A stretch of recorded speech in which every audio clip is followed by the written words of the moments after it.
Hello and welcome to the latest episode in T2RL Talks. In this episode, we're following up on our recently published report into Airline Irregular Operations Management. This report, subtitled A Roadmap for Faster Recovery, Lower Costs and Improved Customer Services, lifts the lid on what's been changing in airline irregular operations management and looks at various approaches airlines can follow to make sure that they're adapting their capabilities in line with the changing operating environment and with developments in technology. So with me today are its two authors to delve a little deeper into that topic. Jim DeYoung, amongst other things, spent 20 years in airline operations with United Airlines, including his role as VP of Network Operations. And now, as well as partnering with T2RL, Jim works with carriers all over the world, helping them to improve operational efficiency. Ira Gershkoff will be no stranger to people who've interacted with T2RL operations in the past or been to our conferences. Ira has also spent time at United, but also at American Airlines, where he was Director of Operations Analysis. He has worked on the product side at Sabre. He holds patents in operational systems design and has been an airline CIO. So I think between our distinguished guests today, we've got some very rich experience indeed.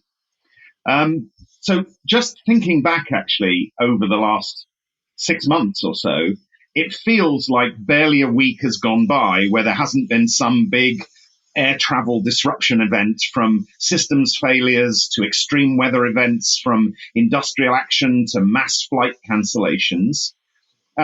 Is this some sort of Baader-Meinhof style frequency illusion, or has the operating environment just fundamentally become more challenging?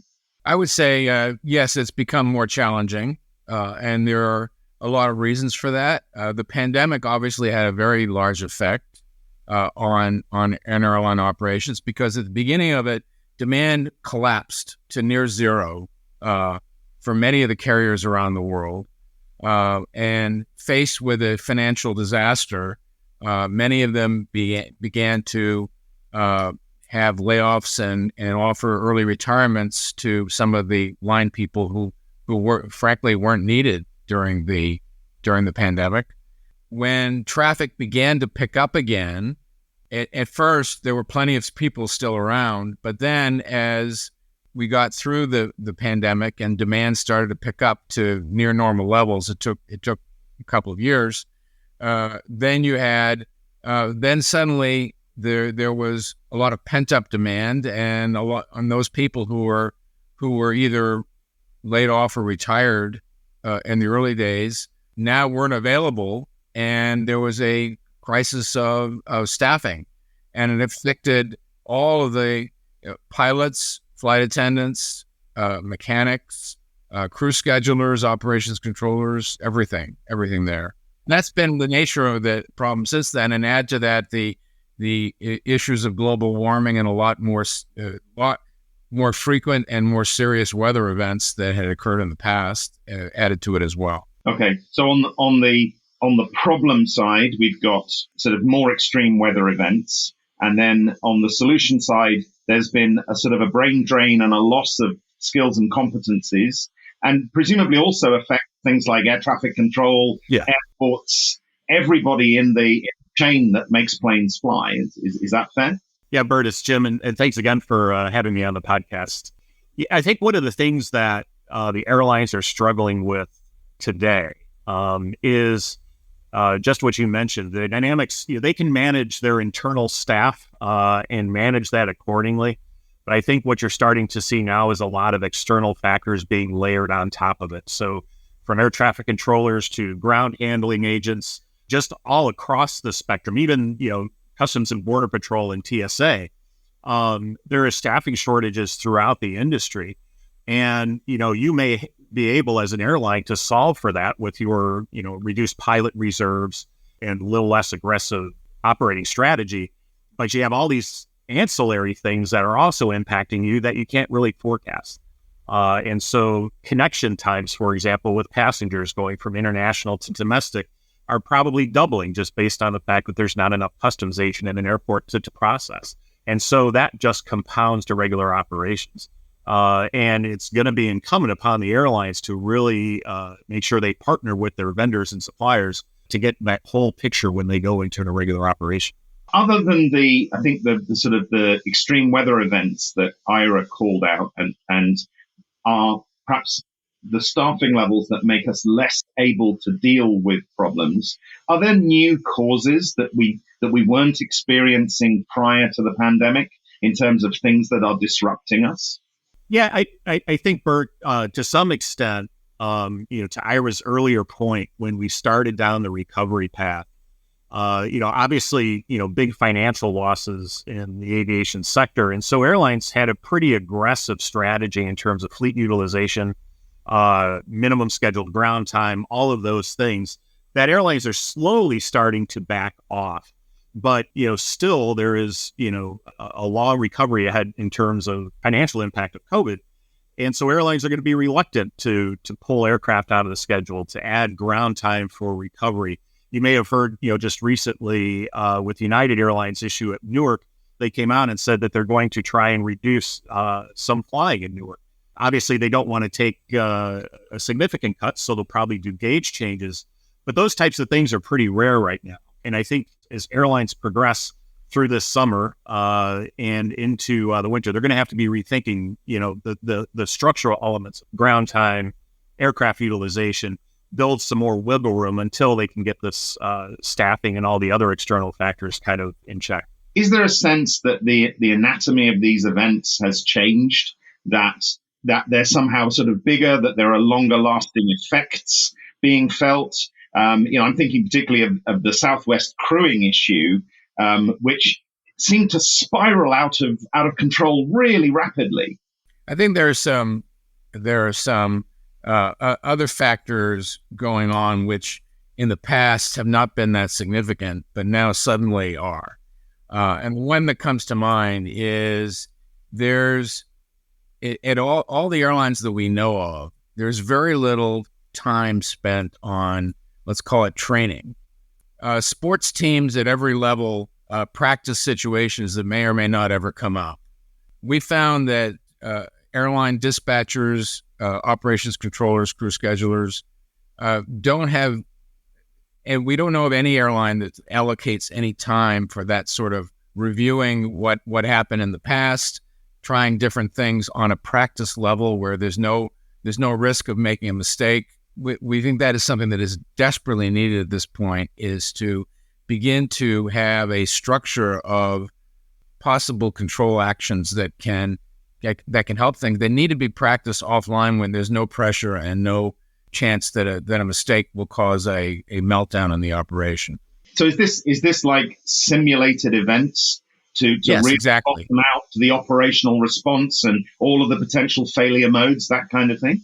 Right. And to some extent that requires to a great extent, this requires the ability to simulate an irregular operation on an offline basis, where you can cascade the events that happen and the control actions that are taken and see what the result is, and see whether if something similar to that came up again, would you want to handle it the same way, or would you want to make an adjustment?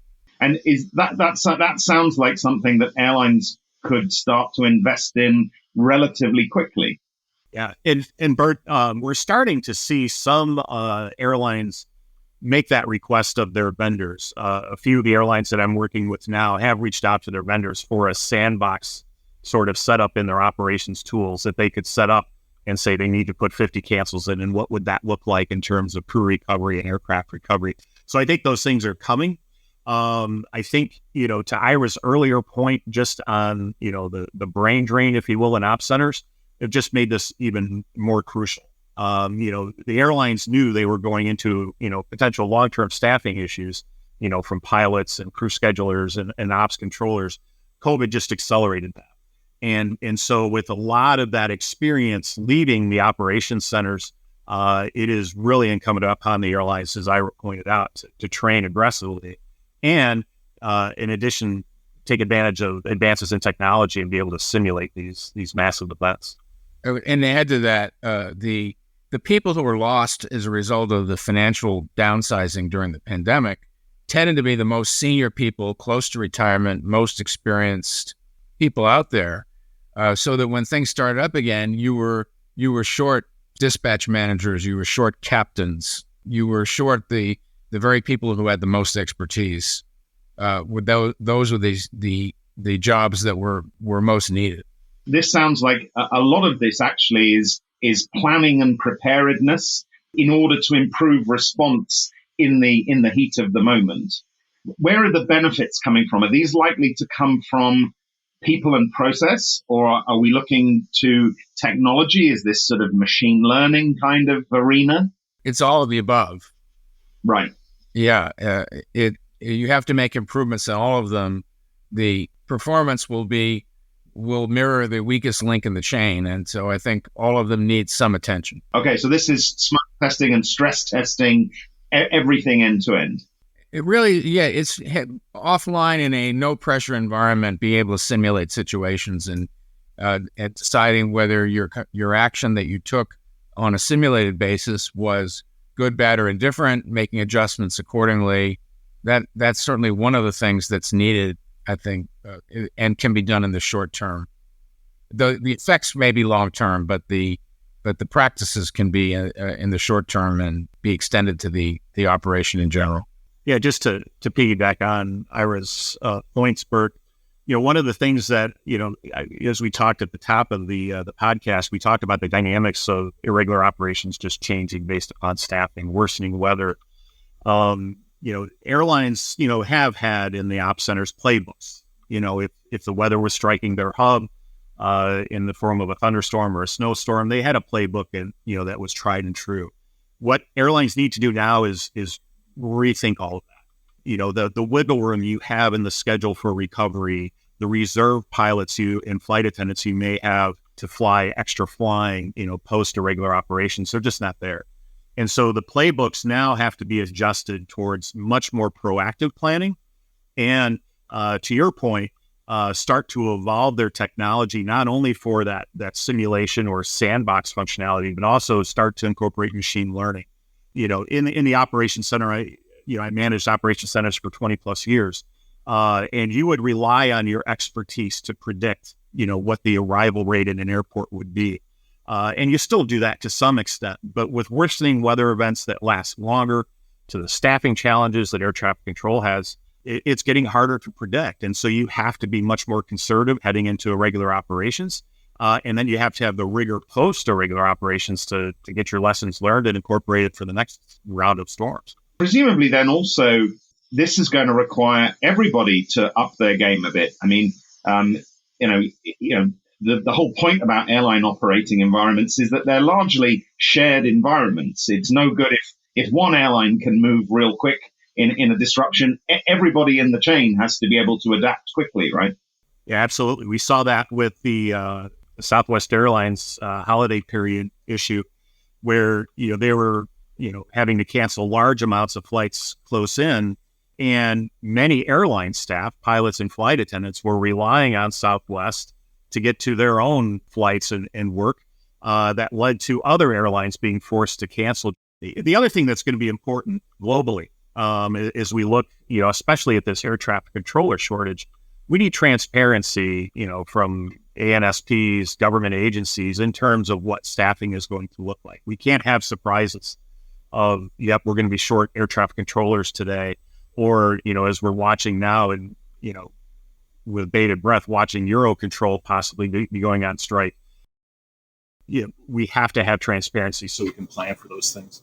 And is that kind of transparency is then the kind of thing that would then inform us in terms of being able to build simulations? I mean, is a Eurocontrol air traffic controllers strike something you could build a simulation around? Yeah, absolutely. And I've worked with a few vendors on that type of software. Still in its infancy, you get some predictability with the software, but to your earlier point, once we start to build data and have a database and say, okay, if this FER is closed or restricted throughput, here's generally what happens. Here's what they predict is going to happen. Here's what the actuals are. Building that machine learning database to respond to regular operations is just going to help airlines and their customers. Machine learning as a solution generally has to have a good data set to learn from. What, in your experience, what is the quality of the operational data that airlines actually have to work with? I'll kick it off, and I know Ira's got a lot to say on this too. It varies by airline, but I think one of the problems airlines have with operational data is much of their data is still siloed. So you would have your flight information, your out, off, in times in one database, while the maintenance information's in another database, the crew information's in another database. And Ira and I have talked about this at length, but Ira, I'm sure you want to chime in on it. Well, yeah, the operational data, what we find is a bit of an unpleasant surprise is that you have three basic pillars in the operation that have to be in sync. And those are the aircraft flows, the crew schedules, that is, crew go from one flight to another, and the passenger itineraries, most particularly connecting passengers.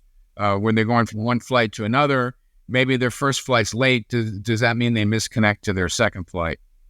And what we found, which wasn't really a surprise, but the impact really, I think, was a bit of a surprise, is that these three were all developed independently in different time schedules and IT eras, and don't talk to each other. And so it's left to the human operations controller to sort of guess what the impacts are, or to project in their mind what the impacts are. My experience is that pretty much everybody can look one step ahead. Very few people can look 2 steps ahead. Nobody can look 3 steps ahead. Being able to sort of project through what the impact is of a particular event is quite important. And for the most part, people do it imperfectly, if at all. To be more like these chess grandmasters who can see like 10 steps ahead. Yeah, that's right. And so one of the first things that we think should be done is what I call a look-ahead capability, which is the idea that if the operations controller does nothing, what will be the impact on the all future flights for the rest of the day? You don't really have to look beyond one day, the current day, because at most airlines, there aren't many night flights, and so the night period provides a large window of time where the ops personnel can catch up. You need to worry about all the rest of today and maybe the originating flights tomorrow, because sometimes if the crew arrives an hour or two late, they may not have enough rest in order to take the flight out. Well, that's not a huge problem, but it happens fairly frequently. There's a need to bring these three main databases together to be able to work in sync, and that's a fairly substantial IT project that the airlines and the airline system vendor community need to work out solutions for over the long term.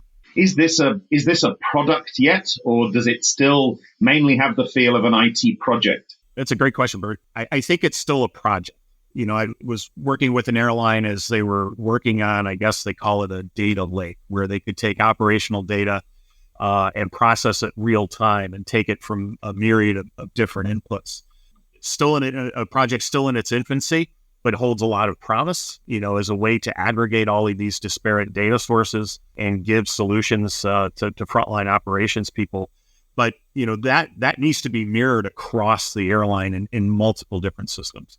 You know, if you were to look at, you know, Ira's example of a crew going late into an overnight flight, yeah, they may have a rest issue in the following morning, but that airplane could have been scheduled for overnight maintenance as well. And now that, you know, what they were hoping was 10 hours of ground time is now down to 6. And now we're going to have to do an airplane swap. And that airplane swap, though, we're going to have to do a down gauge. That's going to lead to some misconnecting or denied boarding customers. So all of those things need visibility and addressing. And to Ira's point, the operations managers will try to pull all of this data from multiple different systems. But really, to get at the heart of this, we need them in a common system and some machine learning on top of it. Ira talks about look ahead, and I know I've had conversations with him in the past about planning slack as a discipline into your operations. I mean, how much of the problem space is amenable to proactivity versus reactivity? Is there low-hanging fruit if we can just react faster and better, or is it really got to start with the working ahead of yourself? I think it's a bit of both. Obviously you want to be as proactive as possible, but not err on the side of over conservatism approaching regular operations. That can be costly if you get the weather timing wrong, and you've got blue skies and you've got a ton of canceled flights. But it's a delicate balance of trying to find and thread that needle.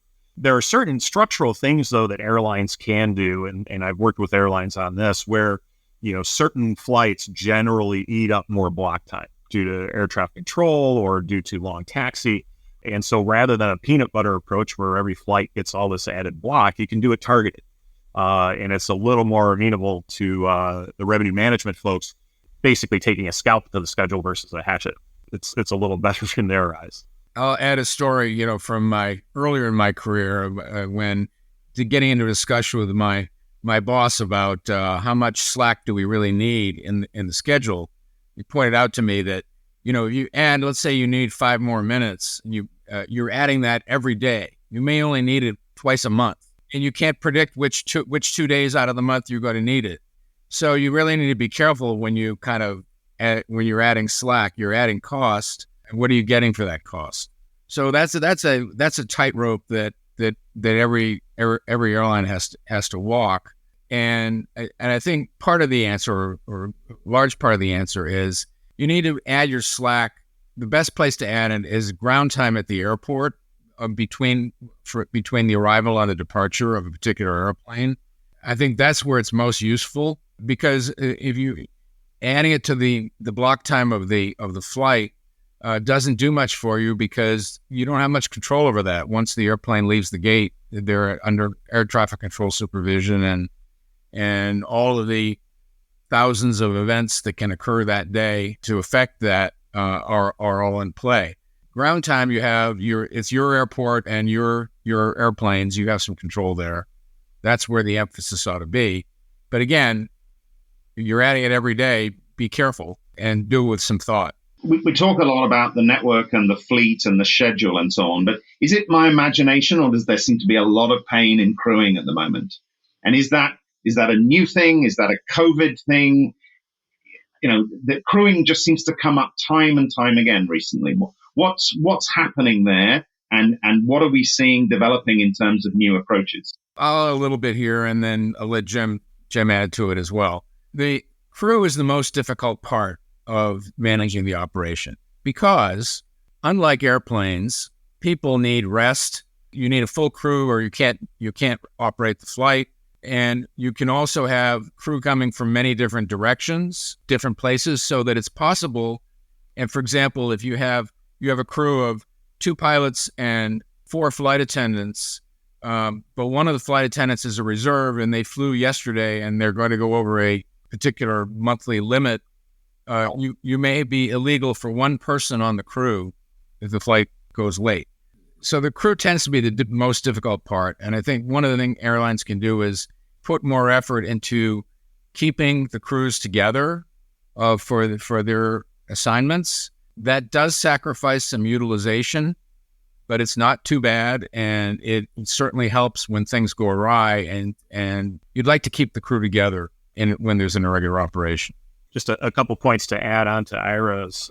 So we knew there was a pilot shortage years ago, just in terms of growth, the barriers to becoming a pilot financially, the hours requirement, all of those things, kind of conspired to set up specifically for pilots, a staffing shortage. And you're seeing, regional carriers now having to cut service to the point they just do not have the pilots to fly.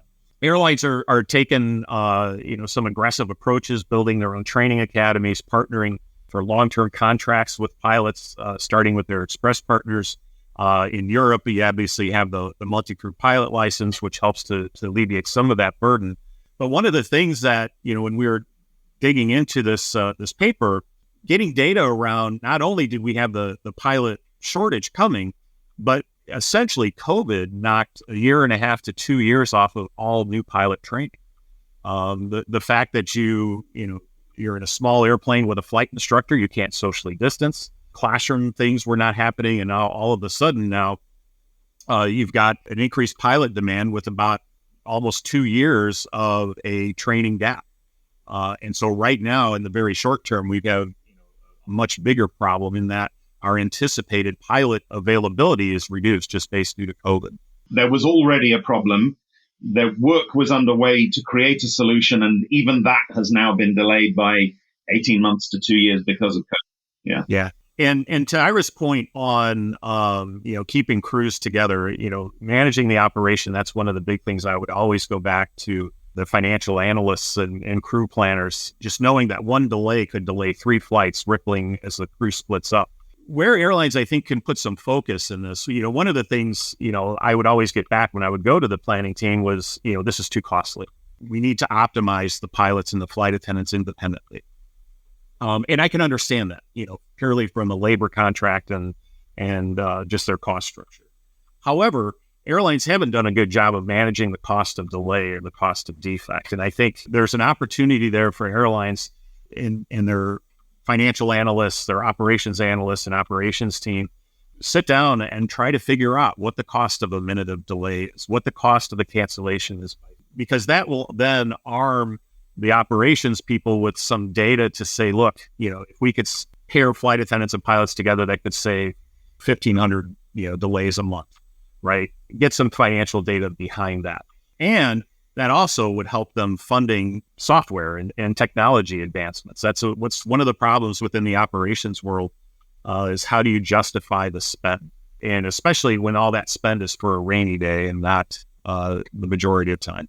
To add to Jim's point, when you deliberately schedule your airline to keep the crews together, I look at it as insurance. Yes, it's costing you a little bit more up front, but the benefit is if something goes awry, it's much easier to recover when the crew stays together. So, think of it as your, health insurance for the crew reliability is pay a little bit up front. It's really not bad. It's on the order of 0.5% to 1% of the cost, but you come out ahead when things go south.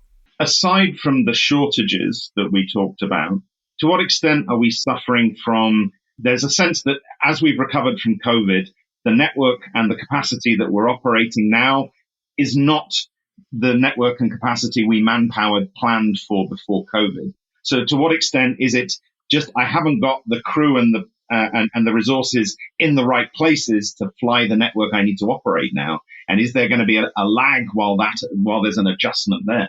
Yeah, absolutely. There is going to be that lag while the airlines try to essentially rebalance against what their known crew liabilities are and reserve statuses. I think I saw a metric somewhere that even post-COVID, crew reserves have to be doubled now just based on the quantity of sick calls and the tightness of the schedule. Even your reserve planning now is being compromised by increased sick time usage. So those dynamics now have changed, and that forces at least short term, many more reductions in flying until you can get caught up. And we're seeing that with market exits, especially on the regional side. I would add to that, to Jim's point, getting back to the subject of bringing the databases together for aircraft, crew, and passenger itineraries. If you can do that, then all of the data you need is accessible at the same time. Then you can start applying some of the tools used in planning can be adapted to restructure the operation in the event of a irregular ops situation.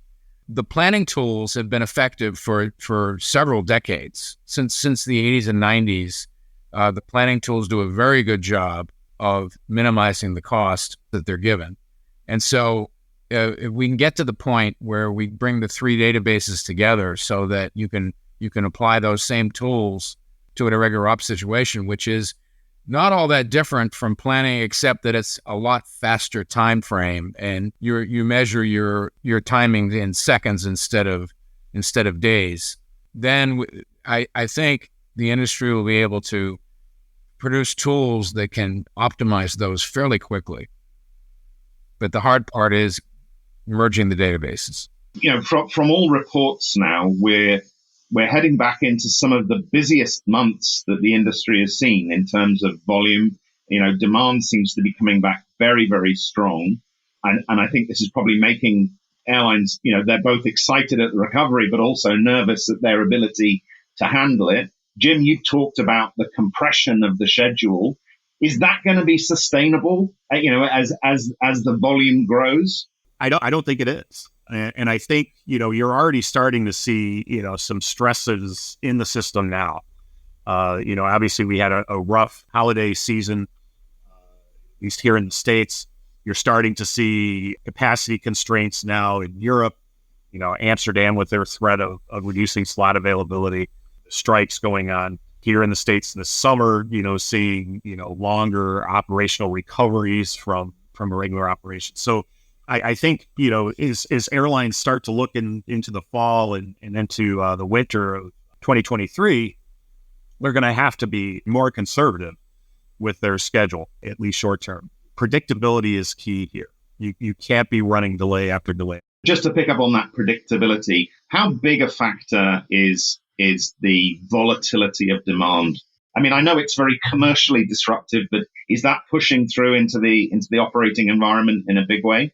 One of the difficulties when you get into day of operations, or even 2 to 3 days out, as the network planners and revenue management try to gauge the right airplane, just based on demand and what they're seeing, we're running back into all the other constraints that Ira talked about, that it would be great if we had the planning tools. One of the airlines I'm working with, they're looking at gauge changes going from narrow body to wide body to do some hub-to-hub flying. All of the data indicates to the network planners that they should have crew reserves, but by the time they put that into the schedule 7 days out, those crew reserves are gone. And so it's just a constant churn right now as revenue management and network planning tries to meet this demand, but the realities of the operation are constraining them.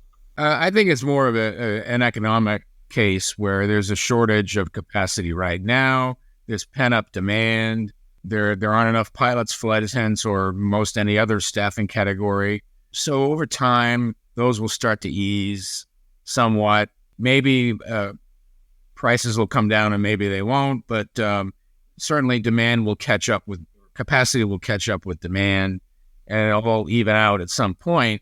But it'd be good to even out in a way that promotes, that gives the industry some tools for adjusting to these surges of demand and needs for more traffic accommodation that the industry is going to have going forward. The resiliency needs to be a lot better. And I think everybody would agree with that. We've had a pretty good rundown of what sounds like a very challenging operating environment at the moment. So talking a little bit about maybe recommendations and solutions, short term, what can airlines be thinking about? A lot of them are going to be right in the middle of their summer flying at the moment. What are the things that they should be looking for kind of short term fix? Well, I think purely on the process side right now, as we talked about, is having the ability and being able to take a breath from all the irregular operations, having the ability to learn from IROPS strategy, what were the inputs and what were the outputs. It's a struggle in the operation. You have a bad irregular operation, you get 2 days of decent weather, and then boom, you're right back into it. And somehow you're supposed to debrief what happened 2 weeks ago, but you've got to have that rigor. At least, kind of build back that knowledge base with all of the new constraints that airlines are posed with. But there's also work that needs to be done, I think, right now on the technology side. All of the things, the emerging technology now that we're starting to see with machine learning, especially in data mining, would go a long way towards helping airlines predict what may happen to them with irregular operations and how fast they can recover. And Ira, looking out maybe to sort of medium to long term, where do we think we're going to see either solutions to current problems or significant improvements in overall capability? Where do you feel that's going to come from? Where's the opportunity? Well, as I mentioned, the integrating the three major databases is the linchpin of all this.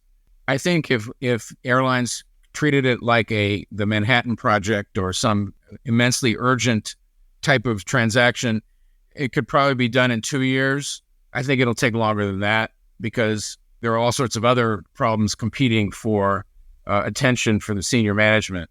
But I think in over 5 to 7 years, I think it'll happen. And in the meantime, I think there's need for some, I'll call it quick and dirty tools, meaning that things that do isolated, narrow analyses that come up frequently that can be done within a particular department, within the ops center, the dispatchers, the crew schedulers, the operations controllers, can maybe provide some, I'll call them light tools that will help with that. Won't solve the problem, but it would be better than nothing, and it would be something that they can use. And taking some time, I don't know, 5% seems like a good amount of the time devoted to training. That's probably not too different from what pilots have in terms of recurrent training, of the time you have to spend twice a year going to the simulator and learning some new things. Those things can be done while the long term is in process, and which I think, as I said, will take probably 5 years plus, but hopefully some of these things will be some stepping stones that will help out along the way and get people's attitudes to be thinking in terms of what they can do. A 2-year investment, a 5-year investment, these are obviously major pieces of work. And this resonates with, I think, a comment Jim made earlier, which was about, calculating the cost of a minute of delay, that kind of thing. This is stuff where business cases are going to need to be built for the investment. Mm-hmm. What's the best advice we can give to carriers in terms of how do we go and get people engaged with something that's going to be a 2 to 5 year investment? I have kind of a strong opinion on this subject. All right. If you look at the costs of an irregular operation in terms of passengers who had to be rerouted, passengers who canceled their trips, and all the hotel and meal vouchers you gave out, you look at those costs, those are the hard costs of an irregular operation, you'll get a pathetically small number. You can't justify anything based on hard costs of disruption.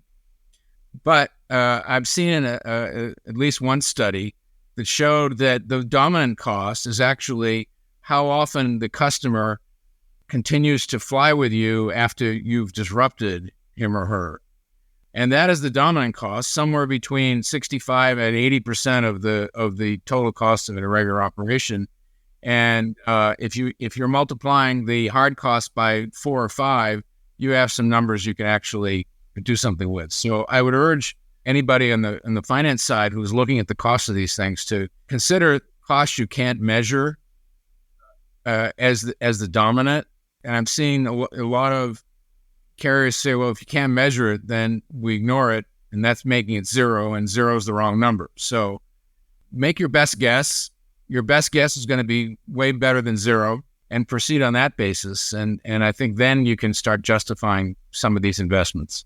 So, Jim, Ira's talked there, long tail soft costs being the missing number in the equation. What would be your advice in terms of where do you go to find this? How do you put that number back into the equation? Yeah, so I was part of an exercise at an airline to do this, to start to cost this out.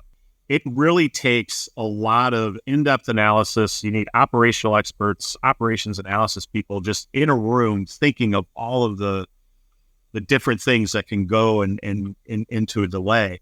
And some of the things we came up with is even with a 15-minute delay, that's 15 minutes of aircraft utilization, however that is planned out, that you're not getting. And there is a cost to that.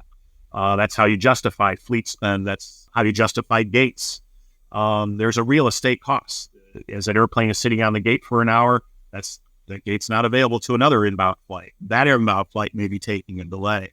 The problem is, and this goes back to Ira's earlier point at the top of this call, right, is, as you start to look at that cascading effect of a delay or a cancellation, you start to lose sight of what those costs were. You may have that weather delay at your hub that, led to 2 hours of delay and now leads to a 15-minute delay in the morning, as that airplane completes its segments through the previous day.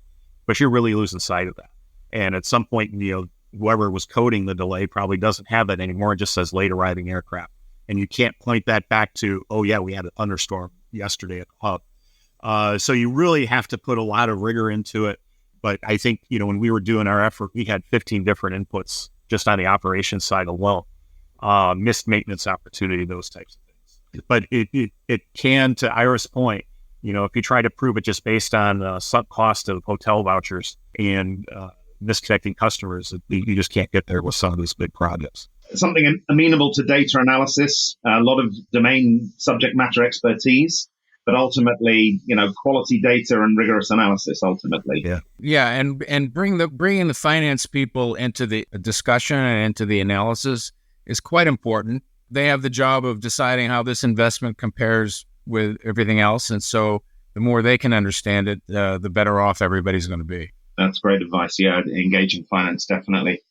Okay, well, this has been a really fascinating discussion. I think we've covered, a huge amount here. I would recommend those people listening, please contact us if you want a copy of Ira and Jim's report. It's a great piece of work. It's very detailed. We'd also like to remind you of a conference that is coming up in September. Please do try and make an effort to attend that. That's going to be a really exciting event this year. Obviously, a huge amount going on in terms of transformation of airline offer and order as well. Until then, and until next time on T2RL Talks, I'd like to say thank you to Jim and thank you to Ira for joining us. Thank you all for listening.